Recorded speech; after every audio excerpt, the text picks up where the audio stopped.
Haematemesis and melaena. Introduction. Haematemesis is due to bleeding from the esophagus, stomach, or duodenum. It is very unusual for bleeding distal to the duodenojejunal junction to return to the stomach. The history of melaena, dark tarry feces containing blood, indicates the patient has had a gastrointestinal hemorrhage from a lesion anywhere from the esophagus to the terminal ileum, Table 19, with the most likely cause being peptic ulceration. More distal hemorrhage results in fresh rectal bleeding, although occasional patients with cecal malignancies present with melaena. Important issues are to determine the severity of the hemorrhage, the likely cause of bleeding, and whether there is continued bleeding.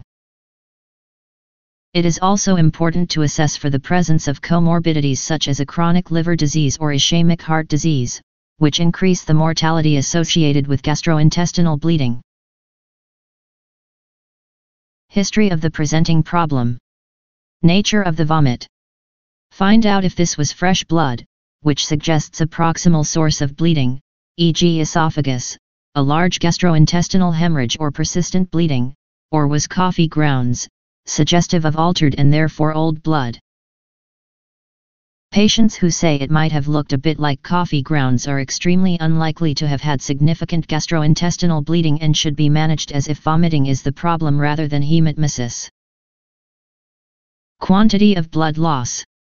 Patients are most unlikely to be able to give a more precise estimate than that there was a lot or a little. Dizziness or syncope suggests significant bleeding. NB. Syncope suggests a significant gastrointestinal hemorrhage or a lesser bleed against the background of chronic anemia. NB. Persistent life-threatening bleeding can occur with melaena in the absence of haematemesis. Vomiting before bleeding.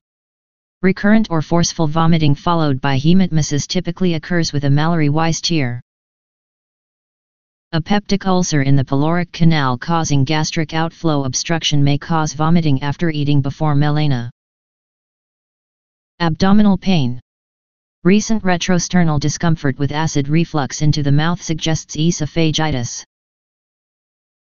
Gastric and duodenal ulcers may be associated with epigastric discomfort or indigestion, and pain radiating through to the back typically occurs with a deep posterior duodenal ulcer. The possibility of perforation must be considered if pain is severe, but it is uncommon for perforation and haematemesis to coexist. Weight loss. Raises suspicion of an underlying carcinoma but can occur through reduced oral intake due to pain from a peptic ulcer.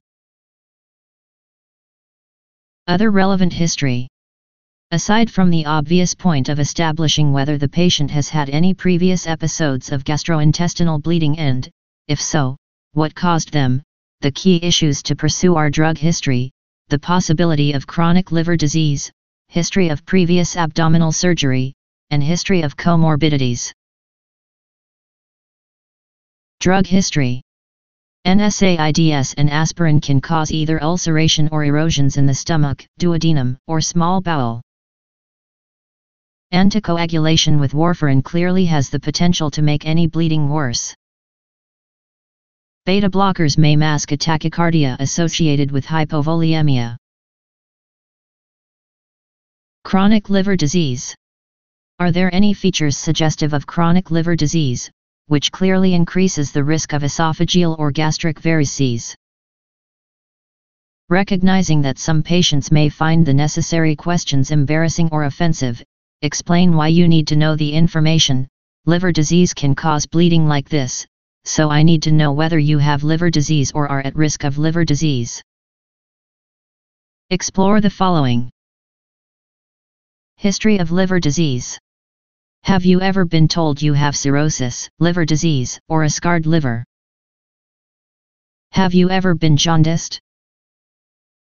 Have you ever had a distended abdomen due to fluid, ascites? Risk of liver disease. The things that put you at risk of liver disease are alcohol and some viruses. Are you at risk of these? How much alcohol do you normally drink? Have you ever been a heavy drinker in the past? Are you at risk of hepatitis B or hepatitis C?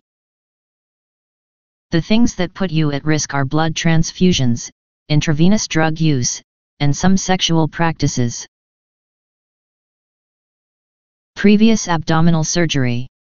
If the patient has had surgery for bleeding gastric or duodenal ulcers in the past, then if possible it is important to establish the nature of the operation.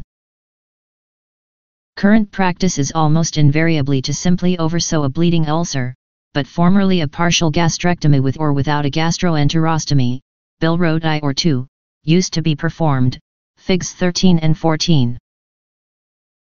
There is an increased incidence of stomal ulceration and carcinoma of the stoma following partial gastrectomy, and knowledge of previous intervention aids endoscopic diagnosis. It is very important to elicit a history of aortic aneurysm surgery. Patients with gastrointestinal bleeding and an aortic graft may have an aortoenteric fistula and merit emergency endoscopy and/or cross-sectional imaging. Comorbidities. The presence of ischemic heart disease, chronic pulmonary disease and/or organ failure, renal, cardiac, or liver, increases the morbidity and mortality associated with gastrointestinal bleeding. Risk scores have been developed to take these into account in determining the management of gastrointestinal bleeding. Examination. General features. NB. How much blood has the patient lost? Cool peripheries. How far up the fingers, hands, and arms do you have to feel before the skin feels warm? Pulse, tachycardia. Hypotension and postural hypotension, lying and sitting. If BP falls significantly on sitting up, then the patient's homeostatic mechanisms are nearly overwhelmed. JVP, can you see it? If resuscitation is required, start immediately. The severity of the bleeding and risk of death can be assessed clinically on the basis of the patient's age, pulse, systolic BP, and comorbidity. Table 20. As would be expected, hypotension, systolic BP less than 100 mmHg, and tachycardia, pulse greater than 100 bpm, in association with old age and comorbidity indicate a poor prognosis. NB. When dealing with a patient with gastrointestinal bleeding, do not forget to look specifically for features of chronic liver disease and for evidence of hepatic encephalopathy. Abdomen. Apart from confirming the presence of melaena on rectal examination, abdominal examination will be normal in most cases of gastrointestinal bleeding, but check for any abdominal mass and for features of portal hypertension and chronic liver disease. Investigation. NB. Immediately organize cross-match of at least 4 units of blood for anyone who appears to have had a substantial gastrointestinal bleed. Routine blood tests. FBC, hemoglobin, mean corpuscular volume. Reduced in chronic iron deficiency anemia, electrolytes, creatinine/urea. Urea is elevated out of proportion to creatinine due to blood in the bowel. Liver function tests, clotting screen. NB. The hemoglobin may initially be normal following an acute gastrointestinal bleed. However, a normal hemoglobin should not be reassuring in the patient who is tachycardic and hypotensive, and the value should be rechecked after 8-12 hours. Gastrointestinal endoscopy. NB. Upper gastrointestinal endoscopy is useful in the management of upper gastrointestinal bleeding but does not replace adequate resuscitation and management of comorbid illnesses. NB. It is dangerous to perform endoscopy on a patient who is hypovolemic. Upper gastrointestinal endoscopy should ideally be performed within 24 hours of admission in anyone with a substantial gastrointestinal bleed.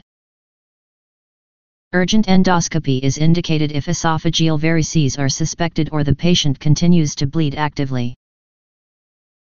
It may be necessary for this to be performed in theater with the surgical team on standby, when endoscopy will hopefully define the lesion and also exclude variceal hemorrhage or an inoperable gastric cancer, Figs 15-17. NB. Endoscopic stigmata of recent hemorrhage. Blood in the stomach. Clot over an ulcer. Actively bleeding vessel. Endoscopic stigmata of recent hemorrhage help in stratifying risk of rebleeding and mortality. If an adherent clot is seen in a peptic ulcer, there is a 20% chance of rebleed. If a visible vessel is seen in a peptic ulcer, there is up to a 50% chance of rebleeding. If neither of these are found, then the chance of rebleeding is 10%. Endoscopy will be normal in 30% of patients with suspected upper gastrointestinal bleeds. Ongoing bleeding should always prompt consideration of repeat endoscopy as small bleeding points can be missed. Radiological imaging. Most patients with gastrointestinal bleeding do not require radiological tests. An abdominal radiograph is almost never indicated. An erect CXR is appropriate if a perforation is suspected, free air under the diaphragm, if the patient has vomited and there is the possibility of aspiration pneumonia, or if required for anesthetic assessment prior to theater. In the very rare circumstance of the patient with an abdominal aortic graft and the possibility of an aortoenteric fistula, then CT of the abdomen may be indicated. Management. NB. Management of the patient with gastrointestinal hemorrhage. Resuscitate first, ask questions afterwards. Early liaison with the surgical team. NB. If the patient is shocked, i.e. has cool peripheries, tachycardia, hypotension, or severe postural hypotension, lying and sitting, and a low JVP, then give high-flow oxygen and insert large bore cannulae into both forearms/antecubital fossae. Give a rapid fluid bolus of 1 L of 0.9% saline or colloid, or 2 units blood, O-negative or cross-matched, if available. Check peripheral perfusion, pulse rate, BP, and JVP in response to fluid bolus. If there is still evidence of hypovolemia, give more blood. Repeat until the peripheries are warming, pulse is settling, BP is restored, without postural drop, and JVP can be seen. Insert urinary catheter to monitor urine output. Venous access. NB. If you cannot establish peripheral venous access in a patient with gastrointestinal bleeding, then cannulate the femoral vein, which lies medial to the femoral artery, remembered by the acronym NAVI, nerve, artery, vein, and Y fronts. Do not attempt to insert an internal jugular or subclavian line. Resuscitation is the most important aspect of management. Remember that a central line, like an endoscopy, does not replace adequate resuscitation, so do not attempt to insert one into a patient who is clearly hypovolemic. A central line never made anyone better in this circumstance but has killed quite a few. Insertion is difficult when veins are constricted, making the chance of complications much higher, and knowing exactly how low the CVP is will not alter management. Once intravascular volume has been restored, a central line should be considered in the following situations. Hypotensive on admission and age over 60 years. Rebleed. If transfusion requirements exceed 4 units. Accompanying severe cardiorespiratory or renal disease. Initial Rock-Hall score greater than or equal to, in patient under 60 years of age, or greater than or equal 3, in patients over 60 years of age. NB. Diagnosing rebleeding is not always straightforward but is suggested by overt fresh haematemesis or melaena, although melaena can persist for a few days following a bleed. Development of new tachycardia of Geter THAN 100 BPM with drop of systolic BP to Geter THAN 90 mmHg. Development of new tachycardia of Geter THAN 100 BPM with fall in CVP. Drop in hemoglobin concentration of Geter THAN 2G/DL over a period of 24 hours or less. Is surgical or radiological intervention required? Inform surgical colleagues sooner rather than later. As a rule of thumb, discuss any patient who merits emergency endoscopy, has an initial Rock-Hall score over 3 or requires significant transfusion. The decision regarding the appropriateness and timing of surgery can be very difficult and should be made by experienced, senior colleagues. Early surgery, especially in older patients, is associated with a lower overall mortality and may be indicated for those who meet criteria such as 1. Transfusion requirements of greater than 8 units, age 4 units, age greater than 60 years, in 24 hours, or 2. 1 rebleed, or 3. Spurting vessel at endoscopy not controlled by injection therapy, or 4. Continued bleeding. Interventional radiology may be appropriate and should also be explored in tandem with a surgical consult. It has a particularly important role in those with significant comorbidities associated with poor postoperative outcomes. Other treatments. There is no strong evidence for the initiation of acid suppression until after an endoscopic diagnosis has been made. High-dose intravenous proton pump inhibitor reduces rebleeding in those who have received endoscopic treatment of bleeding peptic ulcers, e.g. omeprazole 80 mg 4 bolus followed by infusion at 8 mg/hour. Similarly, oral proton pump inhibitors may be indicated for esophagitis or in the healing of a documented ulcer. Eradication of Helicobacter pylori is indicated if infection is present with a gastric or duodenal ulcer. Any clotting disorder should be corrected, and if significant gastrointestinal hemorrhage occurs in a patient on aspirin or warfarin, the risk-benefit for continued use of these medications should be considered carefully. Further comments.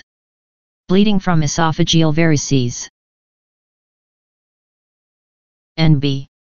Upper gastrointestinal endoscopy can be both diagnostic and therapeutic in the patient with bleeding esophageal varices and should be performed as soon as it is safe to do so when these are suspected. A large volume painless haematemesis is very suspicious of esophageal variceal bleeding, particularly if there is any indication of chronic liver disease. However, portal hypertension and variceal hemorrhage may occur in patients without cirrhosis, e.g. as a result of portal vein thrombosis, and also remember that other causes of bleeding, particularly peptic ulcer disease, can and do occur in the context of portal hypertension, Table 21. Variceal hemorrhage is a life-threatening emergency. Patients are at risk of further bleeding, particularly immediately following an initial hemorrhage, and the overall mortality in the short and long term is high. As for any other cause of gastrointestinal bleeding, the immediate priority is to recognize shock and resuscitate. Other aspects of management are detailed below. Treatments to stop bleeding. The following therapies should be considered for those with variceal bleeding. Pharmacological measures to reduce variceal hemorrhage by reducing splanchnic blood flow, octreotide and vasopressin analogs, e.g. terlipressin 2 mg for 4 hourly, should be used when variceal hemorrhage is suspected. Correction of hemostatic/clotting abnormalities. Patients with decompensated cirrhosis typically have low platelet counts and a prolonged prothrombin time. It is usual practice to attempt to correct any concomitant vitamin K deficiency, to maintain platelet counts above 50 × 109/L, and to transfuse 2 units of fresh frozen plasma for every 4 units of blood or packed cells. Endoscopic therapy, both diagnostic and therapeutic, should be performed as soon as it is safe to do so.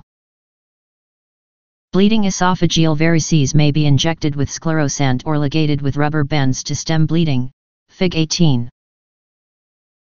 Balloon tamponade, when hemorrhage is torrential or other factors prevent effective and safe emergency endoscopy, balloon tamponade of the gastric fundus and esophagus may achieve hemostasis. A Sengs taken Blakemore or Minnesota tube is employed in some specialist units as a temporary measure, Fig. 19. This should not be used continuously for longer than 24 hours, risks including inadvertent intubation of the trachea and esophageal perforation. Emergency transjugular intrahepatic portosystemic shunt, tips reserved for those failing endoscopic treatment. Reduces portal hypertension by deploying a stent to maintain a shunt between the portal vein and a major hepatic vein. The procedure is performed with radiological guidance and is particularly valuable for cases where bleeding is from gastric or ectopic varices, which can be difficult or impossible to control by other means. Emergency surgery, rarely indicated, but surgical shunts, e.g. sphenorenal, are occasionally performed, e.g. for bleeding in the presence of portal vein thrombosis or failed TIPS insertion. Surgical transection of the esophagus is now very seldom, if ever, practiced. NB. Rebleeding from varices. Patients remain at increased risk of rebleeding for about 7 days, when their risk returns to that of any patient with chronic liver disease and portal hypertension. It is therefore usual to monitor patients in hospital, and to maintain infusions of octreotide or a vasopressin analog for 48 hours after acute hemorrhage has been controlled. In the longer term, patients with esophageal varices should be enrolled in a program of endoscopic variceal obliteration using sclerotherapy or band ligation. Where these measures fail, elective surgical or radiological, TIPS, shunting should be considered, and also liver transplantation in selected cases. Other treatments. The following additional therapies should also be considered. NB.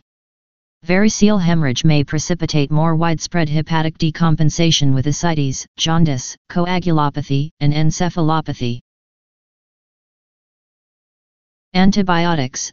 There is an association of bleeding esophageal varices with sepsis, and patients are at risk of aspiration pneumonia, so it is standard practice to administer broad-spectrum antibiotics after performing a septic screen, e.g. cefotaxime 1 gram 4 twice daily. Ascites frequently develops over a period of 3-5 days in patients who have had a variceal hemorrhage, and prophylactic antibiotics on admission also reduces the risk of spontaneous bacterial peritonitis. Laxatives, lactulose, and enemas, are essential to reduce the risk of hepatic encephalopathy, which is aggravated by the enteric protein load of blood. Nutrition. Patients with chronic liver disease are often malnourished and should be allowed to eat as soon as possible. Protein restriction is rarely indicated. Sodium intake should be less than 100 mol/day, which can be achieved most simply by not adding salt to food at the table. Thiamine replacement should be used where there is a history of excess alcohol use. Avoidance of alcohol withdrawal. A reducing regimen of a benzodiazepine should be prescribed if appropriate, e.g. chlordiazepoxide 30 mg QDS on day 1, gradually reducing to none on day 7.